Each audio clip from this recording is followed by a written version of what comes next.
오늘 읽어 주신 말씀 가지고 예배 겉핥기라는 제목으로 함께 말씀을 나누고자 합니다. 벌써부터 이 설교의 내용이 궁금해지시진 않습니까? 네.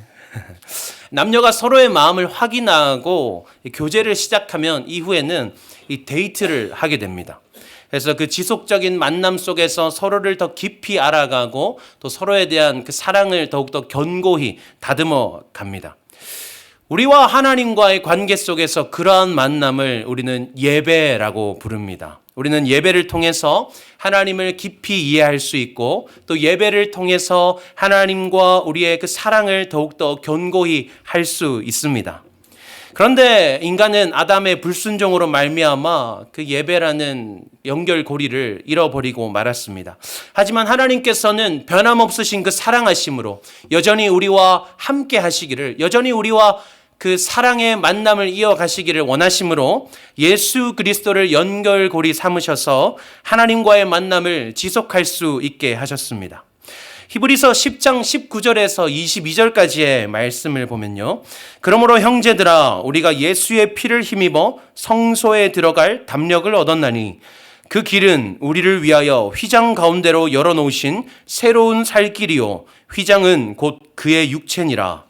또 하나님의 집 다스리는 큰 제사장이 계심에 우리가 마음의 뿌림을 받아 악한 양심으로부터 벗어나고 몸은 맑은 물로 씻음을 받았으니 참 마음과 온전한 믿음으로 하나님께 나아가자. 아멘. 하나님께서는 새로운 연결고리가 되신 그 예수 그리스도의 몸을 찢으실 때에 성소의 휘장을 찢으셔서 우리로 하나님께 나아갈 수 있게 하셨습니다. 그래서 예배라는 것은 우리를 향한 하나님의 사랑을 경험할 수 있는 가장 최고의 수단이다라고 말할 수 있습니다. 예배는 또한 그 자체로도 하나님 사랑의 증거가 되는 것이 되는 것이죠. 여러분, 우리는 예배를 얼마나 많이 드릴까요? 우리는 기본적으로 주일 예배를 드립니다. 그리고 오늘 여러분들께서는 이 수요 예배 가운데로 나오셨습니다. 그리고 보통 수요 예배 오시는 분들은 또 금요 기도에도 참석하십니다. 이렇게 하면은 벌써 일주일에 기본 3번을 예배를 드리게 되죠. 게다가 거기서 새벽을 결단함으로 새벽 기도회를 나오면 일주일에 8번이나 예배를 드립니다. 이 일주일에 8번, 적게는 3번, 많게는 8번이라는 숫자를 1년이나 지속하면 몇 번이 되는 줄 아십니까? 적게는 156번, 그리고 많게는 416번에 416번의 예배를 드리게 됩니다. 기본 50년 정도 우리가 신앙생활을 평생 동안에 하게 된다라고 생각하면 적게는 7,800번의 예배를, 많게는 28,800번의 예배를 드린다고 합니다. 연인과 데이트를 할 때도 일주일에 3번 만나면 좀 지칩니다. 제가 그랬다는 말은 아닙니다. 일주일에 8번을 만나면 어떻게 될까요? 매일매일 만나면서 실수로 하루는 2번을 만나야 그렇게 가능해집니다. 그런 연인이 얼마나 서로에 대해서 깊이 알겠습니까? 근데 우리는 하나님과 수천 번의 수만 번의 만남을 가지는데 그러면 우리는 얼마나 하나님과 애틋하고 깊이 있는 사이가 되어야 할까요? 모르기는 몰라도 말하지 않아도 척하면 척할 수 있는 하나님의 마음을 알아챌 수밖에 없는 깊은 사이가 되어야 한다는 것이죠. 그런데 어떻습니까? 여러분, 하나님의 마음을 깨닫기가 쉽습니까? 쉽지 않습니다. 여전히 하나님의 마음을 깨닫기란 하늘의 별 따기처럼 어렵습니다. 도무지 하나님께서 나를 향하신 그 계획하심, 그 하나님의 뜻하심이 무엇일까? 우리는 날마다 기도로 그것을 알기 위해 간구합니다. 왜 그럴까요? 그 이유에 대해서 오늘 본문의 말씀은 우리가 드리는 예배가 항상 온전한 예배로 드려지지 않기 때문이라고 말합니다. 우리가 예배를 위해서 교회로 모인다고 해서 우리가 교회에 머무는 그 시간이, 모든 시간이 예배로 드려지진 않는다는 것이죠. 우리가 일주일에 적게는 3번, 많게는 8번의 예배에 참석하지만 그 모든 순간들이 하나님께서 기뻐 받으시는 예배로 올려지지는 않는다라고 말하는 것입니다. 하나님께서 어떤 예배는 기뻐하시지도 않으시고 어떤 예배는 받지도 않으시고 심지어는 그 찬양의 소리, 비파의 소리를 그칠지어다 말씀하십니다. 오늘 말씀의 제목은 예배 겉핥기입니다. 겉핥기가 무엇입니까? 그 겉 모양만 아는 채로 그 속에 담긴 참된 맛은 느끼지 못한 그런 상태를 말합니다. 사랑하는 여러분, 우리의 예배가 겉핥기 예배는 아니었는지 오늘 말씀을 통해서 돌아보기 원합니다. 예배라는 이름으로 이곳에 나와왔지만 하나님이 전혀 받지 않으시는 예배, 그 예배가 내 삶을 전혀 주장하지 못하는, 아무런 영향도 끼치지 못하는 그런 예배가 우리 삶 가운데 일어나고 있지는 않았는지를 우리가 돌아보기 원합니다. 이사야서 1장 11절과 12절 말씀입니다. 여호와께서 말씀하시되 너희의 무수한 재물이 내게 무엇이 유익하뇨? 나는 수장의 번제와 살찐 짐승의 기름에 배불렀고 나는 수송아지나 어린 양이나 수점소의 피를 기뻐하지 아니하노라. 너희가 내 앞에 보이러 오니 이것을 누가 너희에게 요구하였느냐? 내 마당만 밟을 뿐이니라. 하나님이 말씀하시는 이 성전 마당만을 밟는 예배, 헛된 예배, 그 예배는 과연 어떤 예배인가? 오늘 우리는 헛된 예배의 두 가지 유형을 살펴보고자 합니다. 우리가 살펴볼 헛된 예배의 첫 번째 헛된 예배는 감격이 사라진 예배입니다. 헛된 예배는 감격이 사라진 예배입니다. 우리는 종종 내가 예배한다라고 생각합니다. 내가 오늘 예배하러 가겠다. 나는 오늘 수요 예배 참석해야지 라고 생각합니다. 예배의 주체를 나로 두는 것이죠. 그러나 예배의 주체는 오직 하나님이심을 기억해야 합니다. 하나님께서 우리를 먼저 찾아와 주셨고 우리를 친히 초대하셨습니다. 나는 아무런 자격도 능력도 없지만 하나님의 초대하심에 그저 응답함으로, 그저 그 초대하심에 예스함으로 잔치를 누리는 것이 바로 예배인 것입니다. 요한복음 4장에는 우물가에 한 여인이 등장합니다. 사마리아 여인이 등장합니다. 그리고 그 여인이 요한복음 4장 20절에서 예수님께 이렇게 말합니다. 우리 조상들은 이 산에서 예배하였는데 당신들의 말은 예배할 곳이 예루살렘에 있다 하더이다. 예수님, 저 예배하고 싶은데 상황이 여의치가 않습니다. 환경이 저를 예배하지 못하게 합니다. 이렇게 말합니다. 그러자 예수님은 너희가 어디서든지 아버지께 예배할 때가 이르리라 이렇게 말씀하십니다.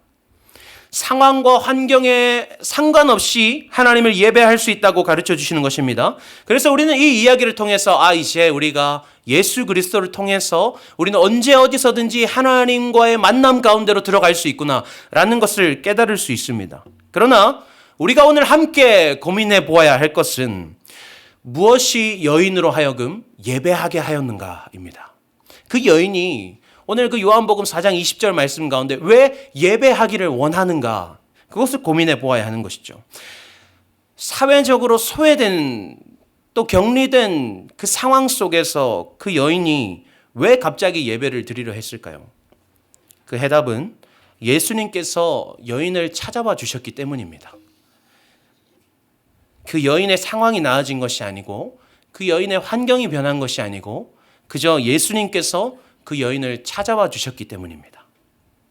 사랑하는 여러분, 결코 우리가 먼저가 아닙니다. 하나님께서 우리를 먼저 찾아와 주셨고 그 사랑으로 우리를 초대하셨음을 우리는 기억해야 합니다. 히브리서 4장 16절 말씀입니다. 우리 함께 읽겠습니다. 시작. 그러므로 우리는 긍휼하심을 받고 때를 따라 돕는 은혜를 얻기 위하여 은혜의 보좌 앞에 담대히 나아갈 것이니라. 아멘. 하나님께서는 은혜의 보좌를 마련해 두시고 긍휼하심으로 우리를 초대해 주셨습니다. 우리는 그저 나아갈 뿐입니다. 우리는 그저 그 초대해 주신 그 은혜의 보좌 앞으로 자격이 없지만 하나님께서 내 손에 쥐어주신 돕는 은혜라는 그 초대장을 쥐고 나아갈 뿐입니다. 그리고 우리는 무엇을 하면 됩니까? 초대장을 선물해 주신 잔치의 주인에게 초대해 주셔서 감사합니다. 감사함으로 그 잔치를 즐기면 되는 것이죠. 그런데 그렇다면 우리는 왜 오늘날의 예배 가운데 그 감격을 잃어버렸는가? 왜 우리는 오늘 예배 가운데에 하나님께서 나를 초대하셨다는 그 감사를 잃어버렸는가? 감사의 가장 큰 적은 익숙함입니다. 익숙해지면 감사를 잃어버립니다. 저는 언제나 어려움이 있을 때 저희 아내에게 그 어려움을 토로합니다. 그러니까 하루 종일 육아에 얼마나 지쳤는지도 모르고 상관없이 그냥 집에 가자마자 오늘 나한테 무슨 일이 있었는지 좀 들어봐봐 하면서 신나게 털어놓습니다. 그런데 어느 날은 여전히 죄인인 제가 아내에게 마음을 상하게 하여서 말을 건네기가 힘든 날이었습니다. 세상 그렇게 답답함을 느낄 수가 없었습니다. 누구도 나의 마음을 알아주지 않고 누구도 나를 환대해주지 않는 그 절망의 시대가 도래했습니다. 그때야 비로소 아내와의 그 시간이 소중한 시간이었구나라는 것을 깨닫게 되었습니다. 결코 그 시간이 당연한 시간이 아니었구나라는 것을 깨닫게 된 것이죠. 온종일 그 아기와 그 사투를 벌이면서 온종일 그 세상과는 단절된 채로 그 외로운 사투를 벌이면서도 그 아픔 속에서도 남편을 맞아 주었던 그 아내의 사랑이 얼마나 큰지를 그때야 비로소 깨닫게 된 것입니다. 사랑하는 여러분, 오늘 우리의 예배는 어떻습니까? 지금 예배하는 이 순간 우리는 하나님을 향한 감격이 있습니까? 하나님께서 죄인인 나를 구원하심으로 오늘 이 예배의 현장 가운데로 초대하셨다는 감사가 있으십니까? 하나님을 예배함이 이제는 너무도 당연하고 너무도 익숙해서 어떠한 감흥도 없이 습관처럼 혹시나 이곳에 나와 계시진 않습니까? 만약 하나님께서 우리를 구원하지 않으셨다면, 만약 하나님께서 오늘 우리를 이 예배 가운데로 초대하지 않으셨다면 우리의 삶이 어땠을지 여러분 혹시 생각해 보셨습니까? 우리의 예배는 당연한 것이 아닙니다. 우리의 예배는 언제든지 내가 원할 때 드릴 수 있는 것이 아닙니다. 하나님께서 육체를 찢으시는 고통으로 휘장을 찢으심으로 우리를 초대하셨다는 사실을 우리는 기억해야 합니다. 예배 가운데 우리를 향하신 사랑으로 여전히 우리와 함께 하시기를 원하셔서 독생자 예수 그리스도를 화목제물 삼으사 우리로 다시금 하나님을 만나게 하시는 그 구원의 감격이 넘치는 참된 예배를 드리는 우리가 되기를 소망합니다. 두 번째 헛된 예배는 얻기 위해 드리는 예배입니다. 헛된 예배는 얻기 위해 드리는 예배입니다. 어쩌면 우리 예배의 대부분이 이런 예배일지도 모릅니다. 우리는 예배 때마다 무거운 짐을 이만큼 가져옵니다. 그리고 예배 시간에 이곳에 나와서 눈을 감고 기도합니다. 하나님, 저 오늘은 이만큼 짐을 가져왔어요. 하나님 해결해 주세요. 하나님, 나 오늘은 이런 위로가 필요해요. 하나님, 나 오늘은 이런 지혜가 필요하고 이런 은혜가 필요합니다. 라고 말합니다. 예배 후에도 우리는 항상 그래서 오늘 하나님께서 나에게 주신 은혜가 무엇인가? 그것을 되새깁니다. 예배에 있어서 항상 하나님은 우리에게 뭔가를 주셔야만 하는 분이고 나는 받아야만 하는 존재로 우리도 모르게 그렇게 인식하고 있었다는 것이죠. 그러나 로마서 12장 1절 말씀에서 사도 바울은 이렇게 말합니다. 그러므로 형제들아, 내가 하나님의 모든 자비하심으로 너희를 권하노니 너희 몸을 하나님이 기뻐하시는 거룩한 산 제물로 드리라. 이는 너희가 드릴 영적 예배니라. 사도 바울은 예배는 우리를 드리는 것이라고 분명하게 말합니다. 그런데 왜 우리는 받아야 한다고 생각했을까요? 왜 우리는 하나님으로부터 무언가를 얻는 것이 당연하다고 생각했을까요? 그 이유는 우리의 교만함이 우리를 사로잡고 있기 때문입니다. 로마서 6장 19절은 이렇게 말합니다. 너희 육신이 연약함으로 내가 사람의 예대로 말하노니 전에 너희가 너희 지체를 부정과 불법에 내주어 불법에 이른 것 같이 이제는 너희 지체를 의에게 종으로 내주어 거룩함에 이르라. 아멘. 사랑 여러분, 저 같은 사람이 몸짱이 되려면 어떻게 해야 될까요? 보통 운동을 해야 된다고 생각합니다. 그런데 저 같은 사람이 운동을 열심히 하면 어떻게 될까요? 어떤 사람이 이렇게 말했습니다. 뚱뚱한 사람이 운동하면 건강한 뚱땡이가 된다. 이렇게 말했습니다. 나에게 근육이 더해지면 나는 몸짱이 될 수 있을 거라고 생각합니다. 그러나 착각이죠. 이미 베린 몸에는 뭘 더한다고 해서 좋아지지 않습니다. 쌓인 지방들을 빼내야 됩니다. 쉽진 않지만 필요 없는 것들을 자꾸 끄집어내야 되는 것이죠. 이해되지 않으신 날씬한 분들을 위해서 제가 다시 한번 설명드리겠습니다. 겨울은 귤의 계절입니다. 우리가 귤을 많이 먹죠. 겨울에는. 귤은 보통 박스채로 보관하는 경우가 많습니다. 그런데 이 귤 박스에 귤 한 알이 상하기 시작하면, 그 귤 한 알에 곰팡이가 맺히기 시작하면 놀라운 것은 몇 시간 지나지 않아서 온 박스가 곰팡이로 가득하게 됩니다. 그 귤 상자를 깨끗하게 하려면 어떻게 해야 될까요? 새로운 귤을 사다가 다 계속 채워 넣어야 될까요? 그렇지 않습니다. 더러워진 귤을, 이미 상해버린 그 귤을 끄집어내야죠. 하나님 앞에서 우리도 마찬가지입니다. 이미 죄 가운데 있는 우리는 하나님의 선한 것을 집어넣는다 할지라도 변질될 뿐입니다. 우리 가운데 하나님의 어떤 선한 것이 여전히 선한 채로 머물러 있을 수 있겠습니까? 우리 안에 있는 연약함을 해결하기 위해서는 우리는 나의 뚜껑을 열어서 하나님 앞에 보여드려야 됩니다. 하나님, 끄집어 가주세요. 나를 하나님으로 채워주는 게 아니라 하나님 끄집어 가주세요. 내 안에 있는 모든 더러운 것들 하나님 정결케 하여 주시옵소서라고 우리는 바라야 하는 것입니다. 그러니까 우리는 우리에게 하나님의 것을 채워야 우리가 온전해진다고 생각하지만 사실은 우리의 것을 하나님께 계속 드려야만 우리가 온전케 될 수 있다는 것이죠.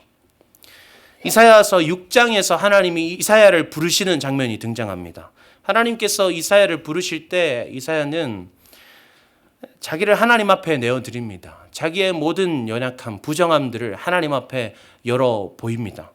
이사야서 6장 5절 말씀입니다. 그때 내가 말하되 화로다 나여 망하게 되었도다. 나는 입술이 부정한 사람이요 나는 입술이 부정한 백성 중에 거주하면서 만군의 여호와이신 왕을 배웠음이로다 하였더라. 자신의 부정함을 하나님 앞에 여지없이 토로합니다. 그때 어떤 일이 일어났습니까? 하나님께서 내가 너를 잘못 보았구나. 너는 예배할 자격이 없는 자다. 너는 선지자로 부름받을 자격이 없는 자구나 라고 말씀하십니까? 그렇지 않습니다. 뒤이어 6절과 7절 말씀을 보면 그때에 그 스랍 중에 하나가 부젓가락으로 제단에서 집은 바 핀수칠 손에 가지고 내게로 날아와서 그것을 내 입술에 대며 이르되 보라 이것이 내 입에 닿았으니 내 악이 제하여졌고 내 죄가 사하여졌느니라 하더라. 아멘.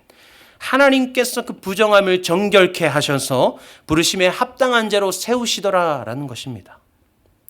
하나님이 기뻐하시는 예배는, 하나님이 기뻐하시는 참된 예배는 얻기 위한 예배가 아닙니다.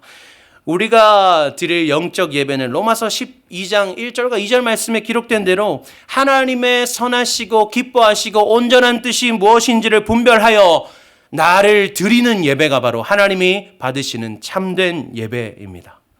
우리는 부족하지만 예배 가운데 나를 내어 드릴 때에 하나님이 우리를 정결케 하시고 하나님이 우리의 예배를 참된 예배가 되게 하실 것입니다. 사실 우리 가운데 어떤 부정함이나 어떤 연약함이 있을 때에 우리는 하나님 앞에 나아가기를 두려워합니다. 하나님, 저 이대로 하나님을 예배할 수 있을까요? 제가 이런 모습인 채로 이렇게 상처투성이, 이렇게 더러움 투성이인 채로 하나님을 어떻게 감히 제가 예배할 수 있겠습니까? 하나님, 그래서 제게 하나님의 은혜가 필요합니다. 하나님, 이 어려운 상황을 먼저 타개할 지혜가 필요합니다. 라고 우리는 간구합니다. 그런데요, 때로는 그런 기도에 하나님이 응답해 주시지 않습니다. 우리를 도와주시지 않습니다. 과연 내가 어떻게 해야 그 어려움을 타개할 수 있을까? 어떻게 해야 나의 그 부정함을 내가 떨쳐낼 수 있을까? 고민합니다. 제게도 그런 시간이 있었습니다. 저의 부족함 때문에 어떠한 어려움이 생겼을 때에 하나님, 제가 왜 이것밖에 안 됩니까? 하나님, 저는 지혜가 필요합니다. 하나님의 긍휼하심이 필요하고 은혜가 필요한데요. 하나님, 제가 어떻게 이 채로 하나님을 예배할 수 있을까요? 곧 설교를 해야 되고 곧 찬양을 해야 하고 하나님, 저는 심지어 예배를 인도하는 자리를 나아가야 하는데 하나님, 저 이대로 하나님 나아갈 수 없습니다. 하나님, 은혜가 필요합니다. 구했지만 하나님 응답하시지 않았습니다. 여전히 저를 부족한 채로 내버려 두셨습니다. 그 시간이 얼마 지나지 않아서 제가 모든 것을 포기했을 때 하나님, 저는 도무지 회복될 수가 없는 존재군요. 하나님, 저는 저의 부족함은 도무지 떨칠 수가 없군요. 고백하며 그 모습 그대로 나아갔을 때 하나님께서는 받아주셨습니다. 그때야 비로소 하나님의 회복해 하심을 경험하게 된 것이죠. 그래서요, 우리는 내가 부족하다 해서, 내가 연약하다 해서 하나님 앞에 나아가기를 너무 두려워할 필요가 없는 것 같습니다. 왜냐하면 우리가 무언가를 채워서 완벽해져야만 하는 존재가 아니기 때문입니다. 예배 가운데 그저 그 연약한 나를 이미 아시지만 초대해 주신 그 하나님의 초대하심에 응답함으로, 하나님, 저 아직 준비가 덜 되었는데요, 그럼에도 나아간다면 하나님께서 우리를 준비된 자로 세우시고 예배하는 자로 만들어 주신다는 사실을 우리는 기억해야 합니다. 말씀을 정리하겠습니다. 헛된 예배는 감격이 사라진 예배, 얻기 위해 드리는 예배입니다. 이들의 공통점은 인간 중심의 예배라는 것입니다. 그러나 우리는 기억해야 합니다. 오직 예배의 중심은 오직 하나님이심을 기억해야 합니다. 예배란 하나님이 베푸신 구원의 은혜에 우리가 보일 감사와 감격이라는 반응이라는 것을 우리는 기억해야 됩니다. 또한 나는 예배할 수 없는 자이지만 하나님께서 휘장을 찢으심으로 우리에게 문을 열어주셨다는 사실을 기억해야 합니다. 그래서 우리는 부족하고 부정하고 연약하여서 자격이 없을지 모르나 하나님께서는 연약함 그대로 나아오는 자에게 자격을 입혀주시는, 정결함으로 그 자격을 더해주시는 하나님의 역사하심이 바로 예배라는 사실을 우리는 기억해야 합니다. 그래서 예배의 참맛은, 예배의 그 속살을 맛본 참맛은 내가 은혜를 받았다, 오늘 예배 가운데 내가 하나님으로부터 살아갈 지혜를 얻었구나 라는 것이 아니라, 하나님은 오늘도 나를 은혜로 말미암아 예배로 부르셨구나, 하나님은 오늘도 예배로 말미암아 지금 내 삶 가운데 역사하고 계시는구나, 이 사실을 깨닫고 누리는 것인 줄로 믿습니다. 할렐루야. 사랑하는 여러분, 예배의 참맛을 누리고 계십니까? 과연 우리는 예배의 겉핥기가 아닌 참된 예배를 드리고 있는지를 돌아보기 원합니다. 혹시나 겉핥기에 그치고 계셨더라면 이제는 돌이켜서 하나님이 기뻐 받으시는 참된 예배, 하나님이 찾으시는 참된 예배자로 다시 일어서는 우리가 되기를 소망합니다. 아멘. 우리가 오늘 함께 고백할 믿음의 고백입니다. 우리 함께 고백하겠습니다. 시작. 예배의 감격을 회복하기 원합니다. 예배 가운데 나를 드리기 원합니다. 나의 예배를 기뻐 받아 주시옵소서. 아멘.